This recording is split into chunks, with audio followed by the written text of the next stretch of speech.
네, 안녕하세요. 진사로입니다. 2016 수능 대비 D-30 한국사, 이 시간에는 1860년대부터 1900년대에 해당하는 개항기에 대해서 함께 공부해 보도록 하겠습니다. 자, 먼저 흥선대원군에 대한 이야기인데요. 사실 흥선대원군이 집권했던 시기는 이제 개항기 이전이에요. 그런데 이 흥선대원군도 근대국가 수립을 위해서 많이 노력하셨기 때문에 이 카테고리에서 함께 공부하는 게 이제 흐름상 적합할 것으로 보입니다. 자, 이 흥선대원군은 그 고종이 집권하자마자 나이가 너무 어리다 보니까 이제 대신해서 정치를 했던 분이다. 이렇게 보시면 되겠어요. 고종의 아버지입니다. 이 고종의 아버지라는 키워드가 나올 수도 있어요. 자, 이 흥선대원군은 비변사를 폐지합니다. 이제 세도 정치 때 워낙 폐해가 많았기 때문에 이 비변사를 폐지했고, 그 다음에 호포제, 요거는 양반들에게도 군포를 걷는 제도예요. 그 전까지 군포는 이제 상민들만 냈었는데 양반들도 내게 됐다라는 거고, 이제 가장 중요한 거는 경복궁을 중건했다. 임진왜란 때 불타 없어졌던 경복궁을 다시 지었고, 그 다음에 그 과정에서 이 당백조는 고액 화폐였죠. 그 상평통보의 100배에 달하는 이 고액 화폐를 발행했었다라는 것도 같이 기억해 두시면 좋겠습니다.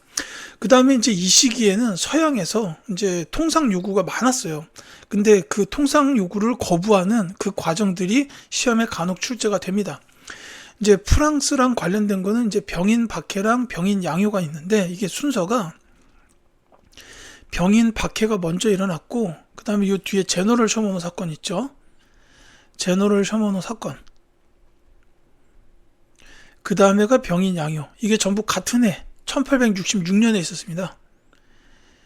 그 다음에 있었던 게 오페르트의 남영군묘 도굴 사건. 요 남영군은 흥선대원군의 아버지예요.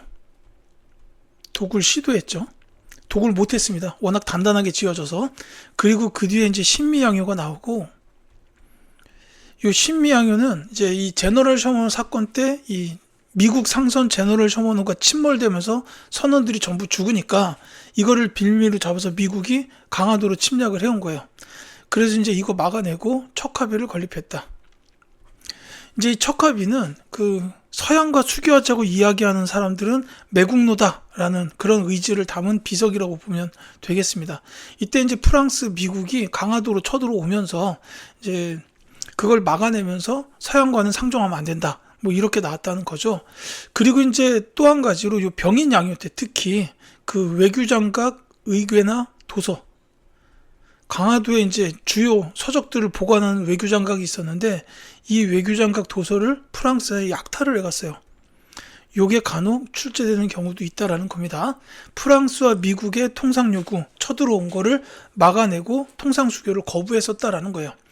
다만 이 흥선대원군은 약 10년 정도 집권을 했다가 이제 고종이 성인이 되면서 자리에서 물러나게 되고, 그때부터는 이제 개항이 이루어집니다.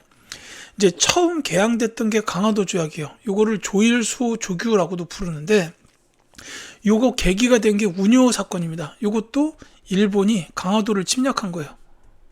일본의 강화도 침략. 그래서 강화도를 침략한 일본이 통상을 요구하니까, 이때는 이제 흥선대원군이 물러났던 시기이기 때문에 통상을 해야 됩니다. 이렇게 나와서 강화도 조약을 맺게 된 거죠. 다만 이 강화도 조약은 불평등 조약이었어요. 일본이 우리나라의 해안을 측량할 수 있는 권리를 줬고, 그 다음에 일본 영사가 일본인들을 우리 땅에서 재판할 수 있는 권리를 줬어요. 이게 불평등이죠. 그 다음에 여기서 말하는 사망 개항의 사망은 부산과 원산, 인천, 이렇게 세 개입니다. 자, 그리고 이제 이후에 이제 우리나라가 이제 국제적으로 문이 활짝 열리면서 이제 다른 여러 나라하고도 통상을 맺게 되는데, 특히 이제 서양 쪽하고 가장 먼저 맺었던 게 미국이었어요.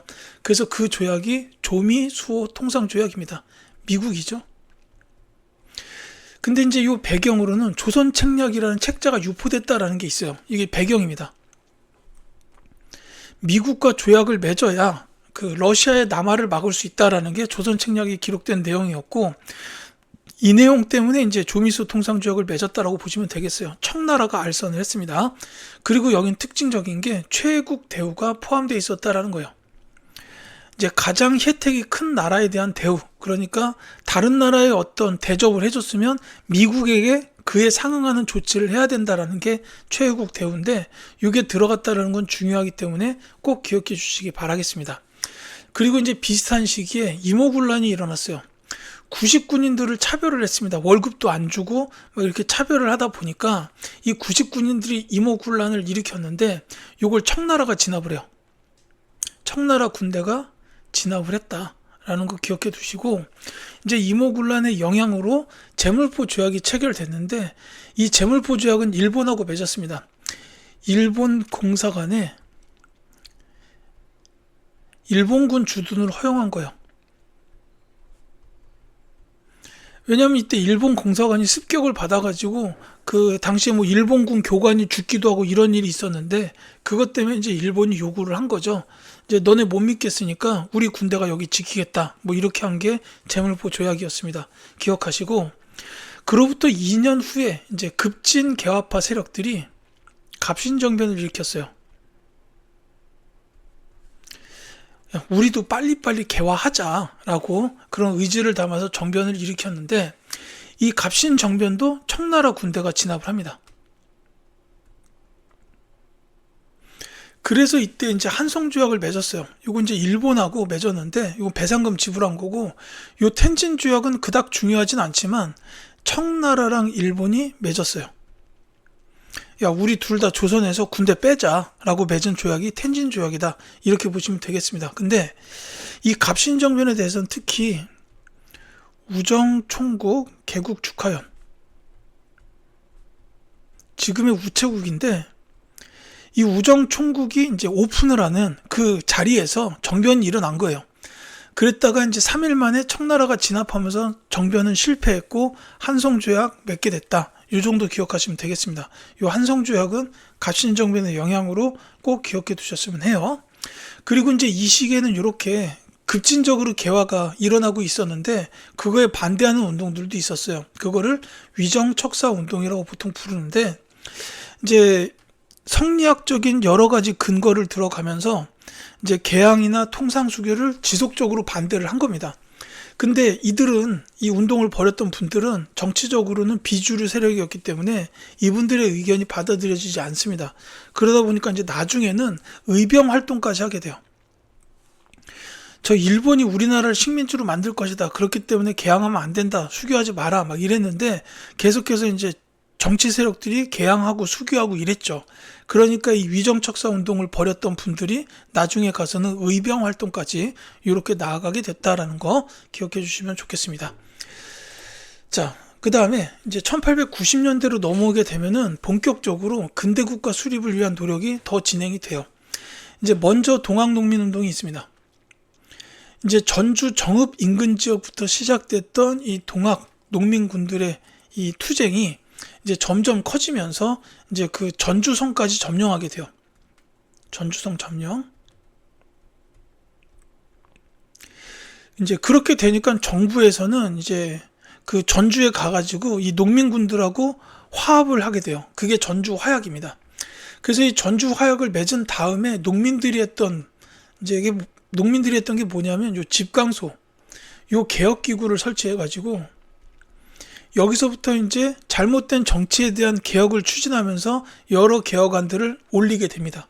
그게 집강소에서 했던 일인데, 이 집강소는 매우 중요한 키워드이기 때문에 동학농민운동 관련해서 기억해 주시고, 이 외에는 이때 이제 일본이 경복궁을 불법적으로 점령을 하고 고종을 갖다가 이렇게 자기네들 세력에 묶어놓는 일이 일어나요. 그러니까 이 동학농민군들이 이제 저 서울 가가지고 왕을 구하자, 막 이래가지고선 다시 한번 일어나게 되는데, 그게 이제 보통은 2차 봉기라고 부릅니다.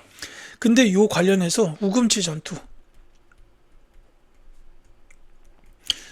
충남 공주 지역에 있는 우금치 고개에서 일본군과 전투를 벌였지만 여기서 동학농민군이 패합니다. 그러면서 농민운동이 최종적으로 좌절되고, 그 다음에 요거를 총지휘하셨던 분 전봉준 장군의 이름은 반드시 기억을 해 두십시오. 그러니까 이제 뭐 전주 화약이나 집강소, 우금치 전투, 전봉준 요런 단어가 나오면 이거 동학농민운동이다 이렇게 생각하고 이 관련된 키워드 하나가 선지에 등장할 겁니다. 그거를 정답으로 선택하시면 돼요. 그리고 이제 비슷한 시기에 이제 중앙에서도 개혁이 이루어졌어요. 이제 갑오 개혁이 이루어졌는데 이제 집강수에서 나왔던 여러 개혁안들 중에 일부가 반영이 되기도 했습니다. 그게 이제 신분제 폐지 이런 거죠.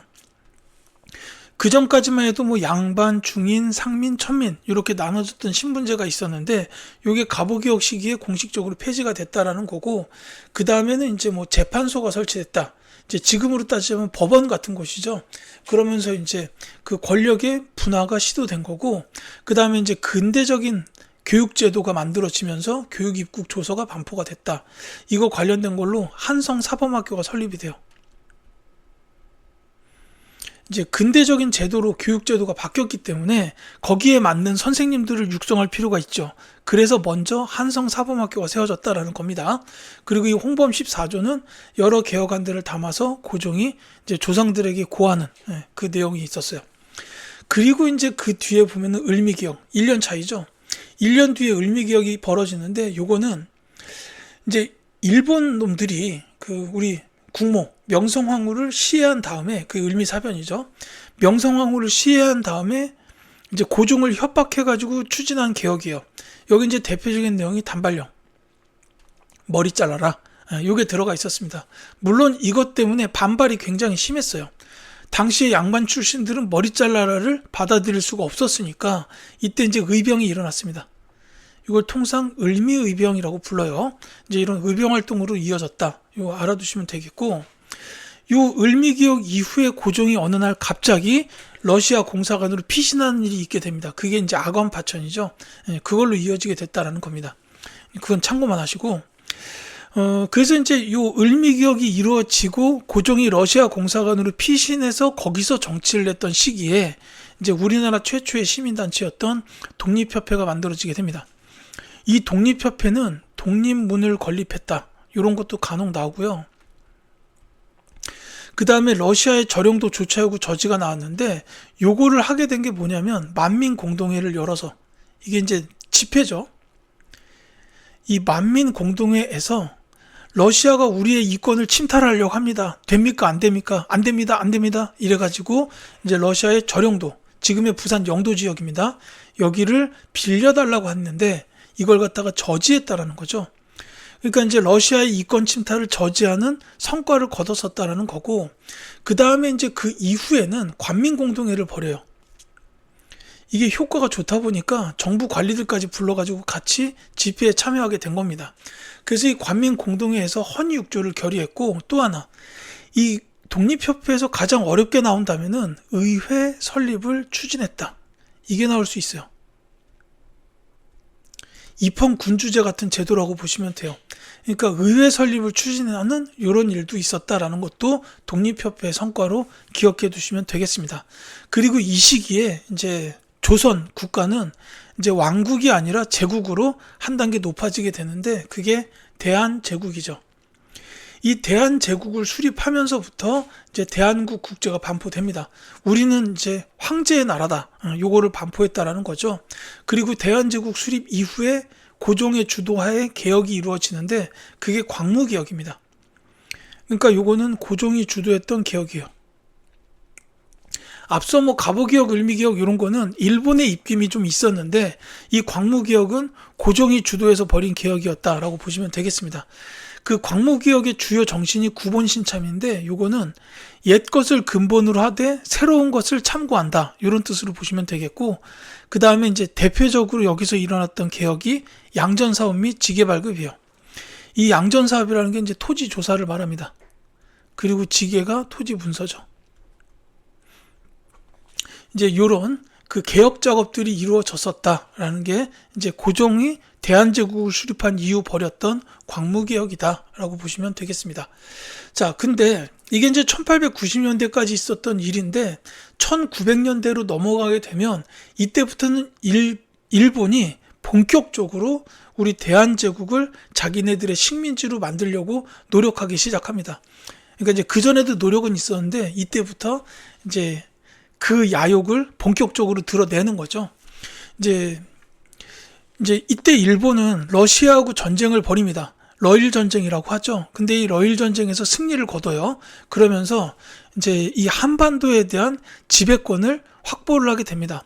이전에 이제 동학농민운동 기간에 청일전쟁 벌여서 청나라 이겼고, 이제 1900년대 초에 러일 전쟁 벌여서 러시아도 이겨요. 그러면서 이제 한반도에서 청나라도 몰아내고 러시아도 몰아내고 이러면서 이제 일본이 이제 주요 지배적인 권한을 확보하게 되는데, 그렇게 하면서 맺은 조약이 을사늑약입니다. 이게 이제 강제로 맺은 조약이에요. 그래서 이제 여기서 대표적인 게 두 가지가 있는데, 외교권 박탈 및 통감 정치를 시행했다. 그래서 이제 이 중에 어떤 게 본문, 어떤 게 선지에 나올 수도 있어요. 굉장히 중요합니다. 이 을사늑약을 통해서 대한제국의 외교권이 일본으로 넘어가면서 실질적으로 국제적으로 나라라고 할 수가 없게 됐다라는 거죠. 근데 이게 말씀드렸듯이 강제로 맺은 조약이다 보니까 고종은 이 조약을 승인하지 않았고, 이제 이 조약의 부당함을 알리기 위해서 네덜란드 헤이그에다가 특사를 파견하게 됐었다라는 게 헤이그 특사예요. 근데 이제 일제가 이거를 빌미로 잡아가지고 고종을 강제로 왕에서 끌어내렸다라는 겁니다. 이게 이제 을사늑약에 대한 사건의 흐름인데, 이 중에 어떤 게 본문, 어떤 게 선지에 나올지 몰라요. 전부 기억하셔야 됩니다.